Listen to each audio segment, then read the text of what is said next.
only country which has consulted business has chosen not to participate, and that is Nigeria.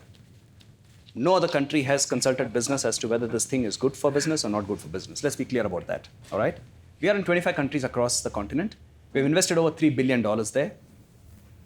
And it's only in one country that we've been called for consideration, whether it makes sense or not. Having said that, I must say that bulk of African businesses, particularly in the manufacturing sector, are inefficient. We operate at completely different levels of parity compared to, say, our Asian counterparts.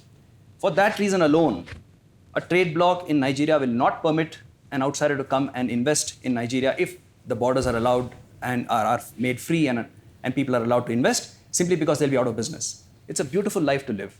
Fantastic margins, a captive market of 200 million people. Why would you change that? Hence, business in Nigeria will never allow politicians to sign this agreement. Be clear about that. Having said that, for agriculture, there are plus and minus both. On the plus side, we, for example, process cocoa in Ghana, Ivory Coast, Nigeria, etc., etc.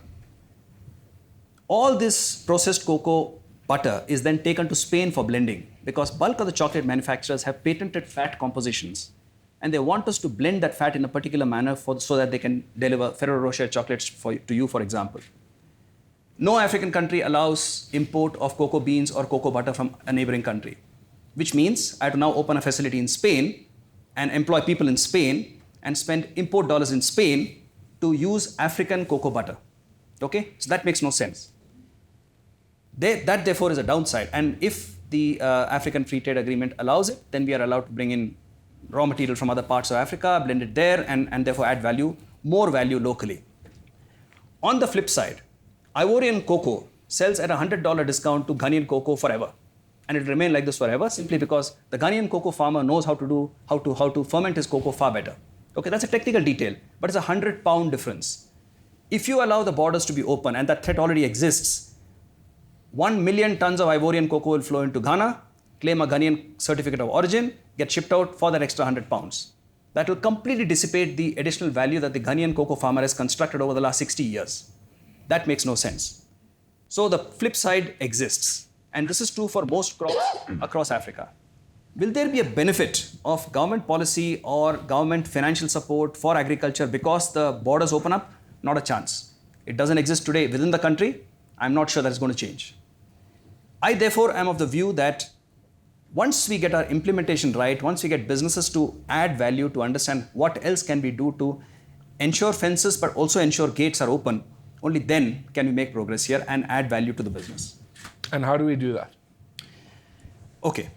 First of all, implementation of our thoughts must be put in place, number one. Number two, there must be mutual trust. And mutual trust can only come if there is a belief that what I implement in my country in terms of the understanding of the African policy is implemented equally by my neighbor. All right? Because if I'm an efficient manufacturer, for example, of rubber slippers, and the other side is an efficient manufacturer, let's say, of locks, as much as I allow the locks to come into my country, my rubber slippers should be allowed to go there as well. I don't want trouble on the border because the government on the other side decides to shut its eyes. And this happens all the time. The free trade that happens today, what we call CBT, cross-border trade, is largely informal and is largely managed at the border level with the border security forces. If that carries on, because the border security doesn't understand the regulations or the implementation and the supervisors of those guys are not doing a good job well, this is not likely to succeed. In the end, selfish objectives will rule supreme.